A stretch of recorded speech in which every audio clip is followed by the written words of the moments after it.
بسم الله الرحمن الرحيم. الحمد لله رب العالمين حمد الشاكرين،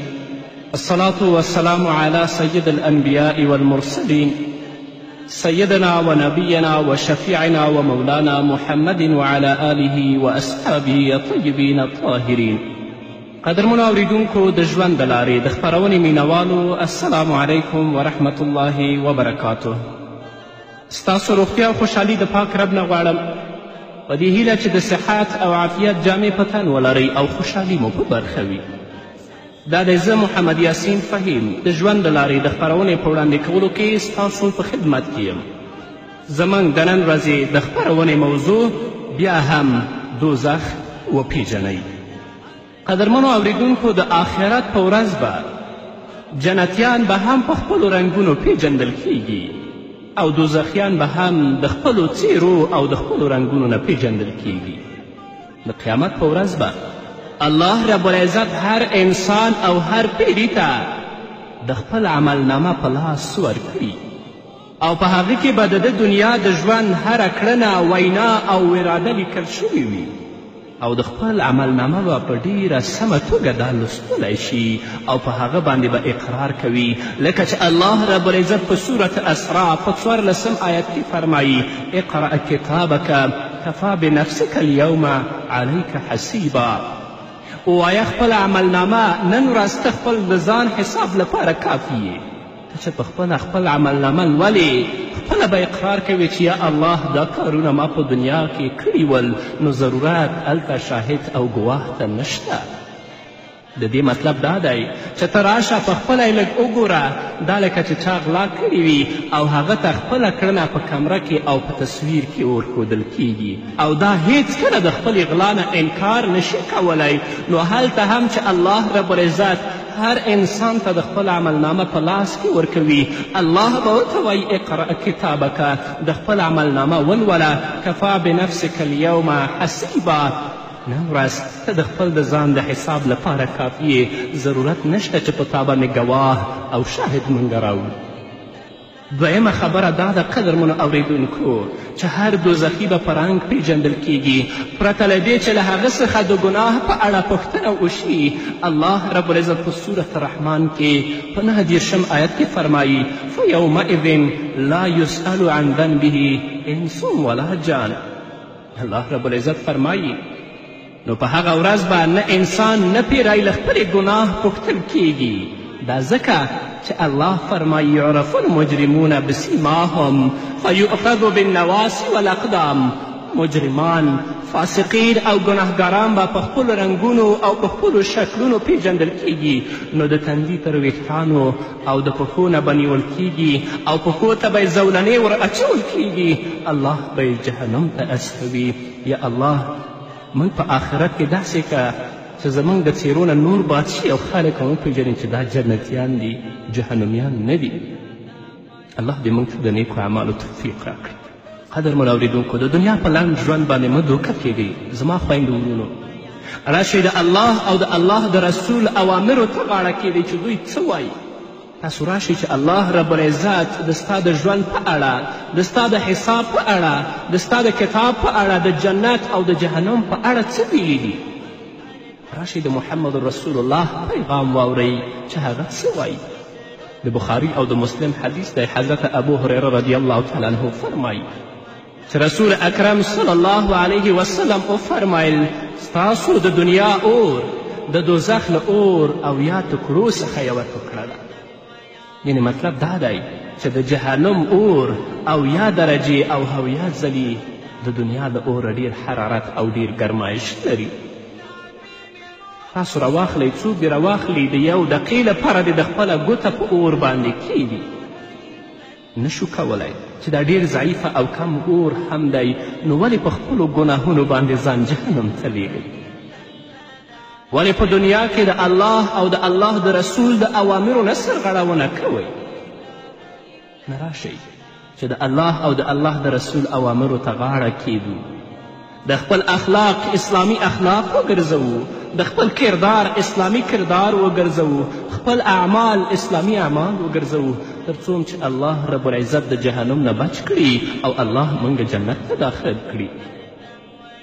نعمان ابن بشیر رضی الله تعالی عنه وایي چې رسول اکرم صلی الله علیه وسلم وفرمیل په دوزخیانو کې چې تر ټولو سپک عذاب چاته ورکول کیږي هغه ته به د اور څپلۍ واغوستل شي چې د هغه د حرارت نه به د هغه د سر مغزه ویشیږي چې دا عذاب به هلته ابو طالب ته ورکول کیږي چې د محمد رسول الله تره دی. ابو طالب هغه څوک و چې د 40 کلو نه زیات د رسول الله صلی الله علیه وسلم تقویت او حمایت وکړه، د خپل قوم سره د دښمني اعلان وکړه، خو رسول الله یې پرې نه ښوده، اما د دنیا نه بې ایمانه لاړه. په آخرت کې به ادناترین او سپک عذاب دې ته ورکول کیږي چې هغه ته به د اور څپلۍ واغوستل شي چې د هغه د حرارت او د ګرمایش نه به د هغه د سر مغزه ویشیږي. تاسو ګورئ د رسول الله تره دی، اما رسول الله د الله د عذاب نه نشي خلاصولی ځکه هغه ایمان نه لري. نو نن ورځ په قوم او په خپل نسب باندې مه دوکه کیږئ. ان اکرمکم عند الله اتقاکم. الله وایي چې غوره ستاسو د الله په نزد باندې هغه څوک دی چې هغه د الله نه ډیر ویریږي. نو راځئ چې د الله نه وویریږو. همدارنګه حضرت سموره بن جندب رضی الله تعالی عنه فرمایي چې نبی کریم صلی الله علیه وسلم وفرمایل له دوزخیانو څخه به ځینې کسان داسې وي چې اور به د هغوی ته پنډیو پورې رسېدلی وي، او ځینې به داسې وي چې د اور لمبې به تر زنګنونو پورې وي، او ځینې به داسې وي چې د اور لمبې به تر غاړې پورې رسېږي. ځکه هلته هم د الله رب العزت په عذابونو کې توپیر شته. که په دنیا کې چا ډیر فساد کړی وي، تل لپاره د الله رب العزت نه باغي شوی وي، نو د اور لمبې به تر غاړې پورې رسیږي، او که چا لږه سرکشي کړې وي د اور لمبې به تر نامه او تر ملا او تر زنګونه پورې رسیږي. الله دې موږ ته نجات راکړي. او کافر چې الله رب العزت په جهنم کې وغورځوي هغه به تل لپاره په جهنم کې سوځي،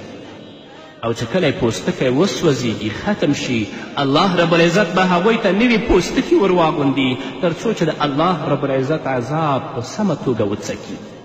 د مسلم حدیث دی، رسول الله صلی الله علیه وسلم فرمایي چې د کافر د 2 اوږو ترمنځ به په جهنم کې دومره مسافه وي لکه یو کس چې په اس باندې سور وي او 2 ورځې مزل کوي. د کافر د 2 اوږو ترمنځ به دومره مسافه وي. همدارنګه رسول الله صلی الله علیه وسلم فرمایي چې د کافر غاښ به په جهنم کې د احد غره په شان وي، او د بدن پوستکه به دومره ډبل او دومره دروند وي لکه یو کس چې 2 ورځې پیدل مزل کوي. چې څومره مزل کوي د کافر د پوستکي هغه پیړواړی او ډبلوالی به دومره وي، او تل تر تله به هغه د الله رب العزت عذاب څکي، او د الله رب العزت په عذاب کې به ګرفتاره وي. د جهنم اور د دنیا د اور غوندې نه دی چې هغه سور دی، هغه تور اور دی. د ترمذي حدیث دی، رسول الله صلی الله علیه وسلم فرمایي د دوزخ اور 1000 کاله بل شو تر څو چې هغه سور شو، بیا 1000 کاله الله هغه بل که تر څو چې هغه سپین شه، بیا الله رب العزت 1000 کاله بل که تر څو چې هغه تور شه. نو اوس د جهنم د اور رنګ چې دی تور دی. همدارنګه قدرمنو اوریدونکو، د ترمذي حدیث دی، حضرت عبدالله ابن عمر رضی الله تعالی عنه فرمایي چې رسول الله صلی الله علیه وسلم فرمایلی دي چې جهنمي به په جهنم کې خپله ژبه تقریبا 4 میله او 5 میله راویستلي وي، هغه به پرته وي او خلک به د هغه برسیره تیریږي، او تل تر تله به د الله رب العزت په عذاب کې ګرفتاره وي. نو الله رب العزت موږ ته د جهنم بیانم کړی. قدرمنو اوریدونکو،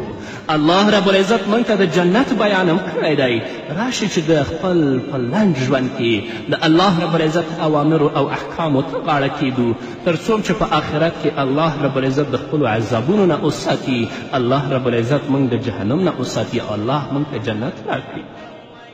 خو له بده مرغه نن ورځ ځینې خلکو د دنیا ژوند ته ژوند ویلي، په فساد، په منکراتو، په فجایعو، په سودو، په رشوتو، په حرامو کې اخته دي.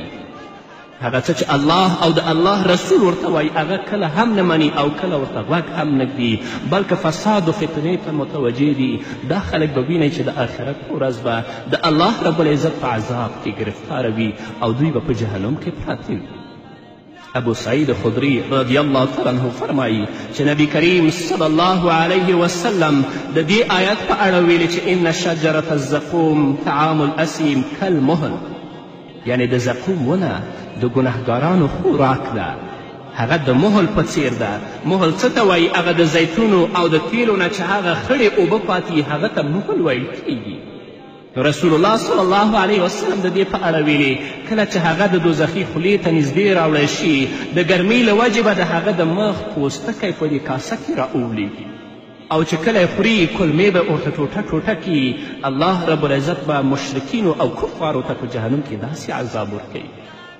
همدارنګه د ترمذي حدیث دی. حضرت ابی هریره رضی الله تعالی عنه فرمایي چې رسول الله صلی الله علیه وسلم فرمایلي د دوزخیانو په سرونو به جوش اوبه تویول کیږي تر څو چې د هغوی ګرمي له سر څخه تر نسه پورې ورسیږي او هغه شیان له منځه ویشي چې په نس کې دي او د لاندې لارې ښکته تویې شي. او دا هغه سحر دی چې یادونه الله رب العزت په خپل کلام کې کړي او فرمایي چې یصب من فوق رؤوسهم الحمیم یصهر ما فی بطونهم والجلود، یعنی د دوی په سرونو به جوش اوبه اچول کیږي، هغه څه چې په نسونو د دوی کې دي او پوستونه د دوی به په ویلې کیږي او بیا به بیرته خپل حالت ته راګرځول کیږي تر څو چې د الله رب العزت عذاب په سمه توګه وڅکي. همدارنګه بل حدیث د ترمذي دی. حضرت ابو امامه رضی الله تعالی عنه فرمایي چې رسول اکرم صلی الله علیه وسلم د دې آیت په اړه چې یسقا من ماء صدید یتجرعه، یعنی دوزخیانو ته به ژیړې اوبه ورڅکل کیږي چې د دوی به یې په غړپ غړپ څکي. رسول الله د دې په اړه ویلي چې دا اوبه به د دوزخیانو په خوله کې راتویې کړی شي چې د دوی مخونه به پرې پاخه شي او د سر پوستکي به یې اولیږي او کله چې دا اوبه نس ته رسیږي نو کلمې به یې په دې باندې ټوټه ټوټه کیږي تر څو چې هغه د بولو د ځای څخه ووځي. لکه څنګه چې الله رب العزت فرمایي دوزخیانو ته به داسې ګرمې اوبه ورڅکول کیږي چې د دوی کلمې به پاش پاش کړي. او بل ځای الله رب العزت فرمایي که دوزخیان د اوبو لپاره فریاد وکړي د دوی فریاد جواب به په داسې اوبو سره وشي چې د تیلو هغه خټبیل په شان به وي چې د دوی مخونه به ویلې کړي. او الله رب العزت فرمایي چې دا ډیر ناوړه څښاک او ناوړه ځای دی. همدارنګه بل حدیث د ترمذي دی. رسول الله صلی الله علیه وسلم فرمایي چې په دوزخ کې به د دوزخیانو شونډان سوي او غاښونه به ښکاره وي او اور به د کافر مخ سوځوي او پورتنۍ شونډه به یې پورته ټوله شي عین تر دې چې د سر نیمایي پورې به ورسیږي او لاندینۍ شونډه به یې لاندې راوزړیږي چې هغه به تر نامه پورې پرته وي لکه چې الله رب العزت فرمایي چې وهم فیها کالحون. همدارنګه رسول الله فرمایي چې دوزخیان به زرګونو کاله وجاړي عین تر دې چې ټول به یو بل ته مخامخ قطار کینی او له ډېرې ژړا به یې غږ د سپیانو په ډول واوړي او د سپیانو په څیر به انګولې کوي خو بیا به هم د الله رب العزت له طرفه په دوی باندې رحم نه کیږي او د اوښکو په ځای به د دوی د سترګو نه وینې روانې شي خو الله رب العزت به په دوی باندې رحم نه کوي. الله دې په موږ باندې رحم وکړي. الله دې موږ ته په دنیا کې د نیکو اعمالو توفیق راکړي تر څو چې الله رب العزت په آخرت کې د خپل عذاب نه وساتي. نور به واورو قدرمن اورېدونکو خو دې وې د مینه وروسته ایمان مې لا اله الا الله دا هر دم ویا هر دم ویا ایمان مې لا اله الا الله دا هر دم ویا هر دم ویا نبی میں محمد رسول اللہ دا ہر دم ویا ہر دم ویا ایمان میں لا الہ الا اللہ دا ہر دم ویا ہر دم ویا ایمان میں لا الہ الا اللہ دا ہر دم ویا ہر دم ویا نبی میں محمد رسول اللہ دا ہر دم ویا ہر دم ویا. قدرمنو اوریدونکو بیا هم زموږ سلامونه او نیکې هیلې ومنئ. په قرآن کریم کې د دوزخیانو هغه خبرې الله رب العزت را اخلي چې دوی به د الله رب العزت سره د سوال او جواب په شکل کوي. لکه چې الله رب العزت فرمایي قالوا ربنا امتنا اثنتين واحييتنا اثنتين فاعترفنا بذنوبنا فهل الى خروج من سبيل. جهنمیان به په آخرت کې وایي چې ای زموږ پروردګاره موږ دې 2 واره مړه کړو او موږ دې 2 وارې ژوندي کړو، موږ په خپلو ګناهونو اقرار کوو، آیا اوس د وتلو کومه لاره شته چې ته موږ د جهنم نه وباسې او د دې عذاب نه خلاص کړې؟ الله رب العزت په جواب کې ورته وایي لکه چې د سورة مؤمنون 12 آیت دی ذلکم بأنه اذا دعی الله وحده کفرتم وان یشرک به تؤمنوا فالحکم لله العلی الکبیر. دا عذاب ځکه تاسو ته درکول کیږي چې کله به د یو الله رب العزت خبره کیدله تاسو به انکار کوه او کله به چې د شرک خبره کیدله تاسو به هغه منله. بس نن نو فیصله د لوی او ستر الله رب العزت ده چې تاسو به په دې عذاب کې سوځوي او الله به عذاب درکوي. نن ورځ هم ځینې داسې کسان شته چې کله د الله وحدانیت هغوی ته بیانیږي، د الله رب العزت قدرت بیانیږي هغوی ته، هغوی په هغه خپلو خرافاتو او بدعاتو کې پراته دي دې خبرو ته، او هغه کس چې دا خبرې کوي دوی ورته په بد نظر ګوري. دې کسانو نه به الله رب العزت د آخرت ورځ پوښتنه کوي، نه به یې پرېږدي. دوی په هغه خپلو خرافاتو او بدعاتو باندې ایمان راوړی دی او وحدانیت د الله یې هیر کړی. بیا به له څه وخته وروسته یو ځل بیا د دوی او د الله رب العزت ترمنځ دا خبرې اترې پیل شي، لکه چې الله رب العزت په سورة سجده کې 12 آیت کې فرمایي ولو ترى اذ المجرمون ناکسوا رؤوسهم عند ربهم ربنا ابصرنا وسمعنا فارجعنا نعمل صالحا انا موقنون. الله فرمایي کاش کې ای پیغمبره تا دا ګناهګاران لیدلي وای چې د الله په زور کې سرونه زړولي وي او وایي چې ای زموږ ربه موږ هر څه په خپلو سترګو ولیدل او هر څه مو په خپلو غوږونو واورېدل، یعنې حقیقت ټول راته څرګند شو، نو اوس مو یو وار بیا دنیا ته ولیږه، موږ به ښه کارونه کوو او موږ به ډېر ښه مسلمانان او یقین لرونکي شو.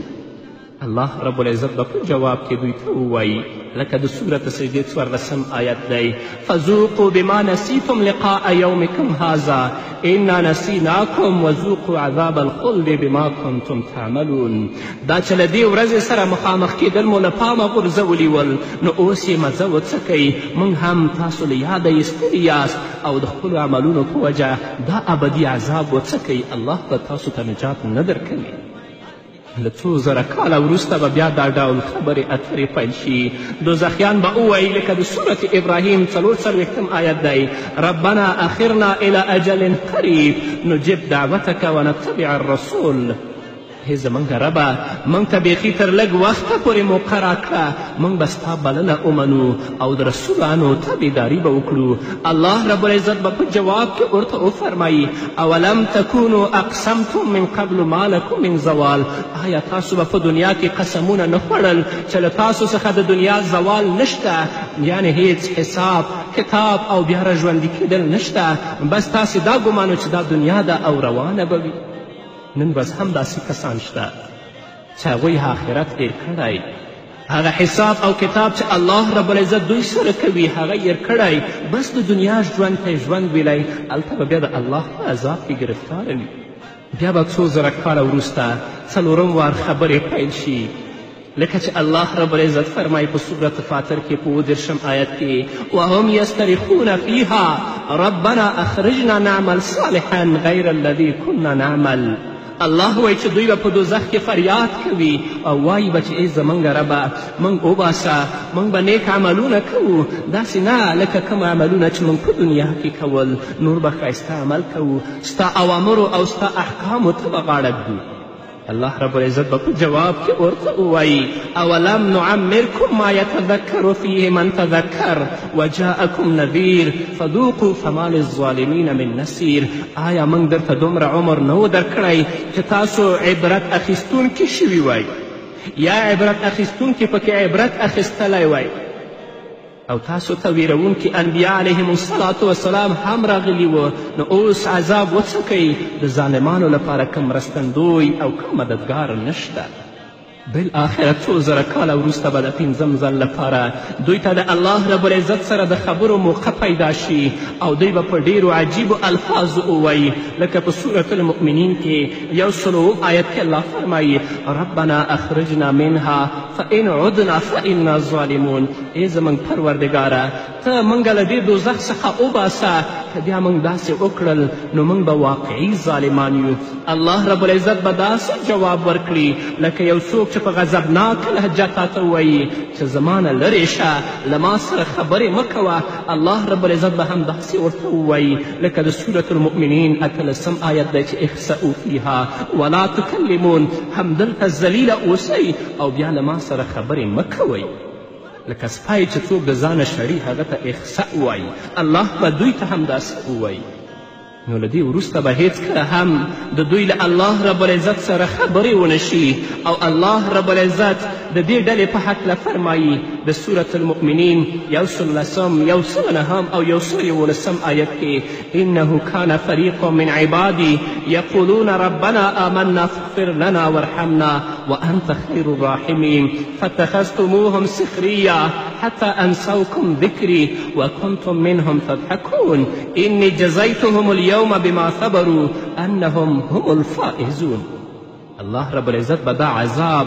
ځکه دوی ته په جهنم کې ورکوي او ځکه به الله ورته وایي چې اخسئوا فیها ولا تکلمون همدلته ذلیله اوسئ او بیا له ما سره خبرې نه کوئ ځکه چې الله رب العزت فرمایي زما یوه ډله بندگان ول دوی به ویل چې ای ربه موږ ایمان راوړی نو موږ ته ته بښنه وکړه په موږ باندې رحم وکړه او یوازې ته غفور او رحیم ذات یې غوره رحم کوونکی ته یې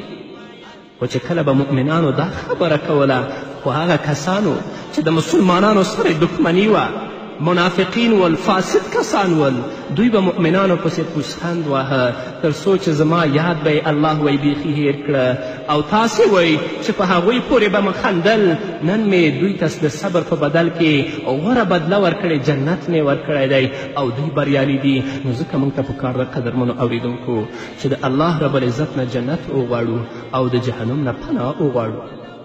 راشئ په دنیا کې د الله او د الله د رسول ویناوې واورئ چې د الله کلام او د رسول الله صلی الله علیه وسلم احادیث موږ ته څه پیغام لري او موږ په کمې روان یو کنی دنیا کې به په زور یا په دروغو یا په زاریو په قسمونو ځان خلاص کړئ خو د الله رب العزت د عذاب نه خلاصون نشته هلته کوم مرستندوی نشته چې ستاسو مرسته وکړي او د الله رب العزت د عذاب نه خلاص کړي یوازینی شی چې تاسو د الله د عذاب نه خلاصوي هغه ستاسو خپل عملونه دي نو د الله رب العزت نه ځان لپاره تاسو لپاره ټولو مسلمانانو ورونو او خویندو لپاره د نیکو اعمالو توفیق غواړم تر څو چې الله رب العزت موږ ته په دنیا کې د نیکو اعمالو توفیق راکړي او په آخرت کې هم د خپل سخت عذاب نه وساتي او جنت ته هم داخل کړي په همدې هیله نو قدرمنو اورېدونکو دا وه زموږ د نن ورځې خپرونه چې ستاسو درانه حضور ته وړاندې شوه تر بلې خپرونې پورې چې زه بیا هم ستاسو درانه حضور ته راځم تاسو ټول په پاک رب سپارم پاتې ژوندم نیکمرغه ښاد بریالي او کامیابه اوسئ هر دم ویا هر دم ویا تیرې ایکۍ پکې خوند الله لاره ده هر دم ویا هر دم ویا نبي مې محمد رسول الله ده ایمان مې لا اله الا الله ده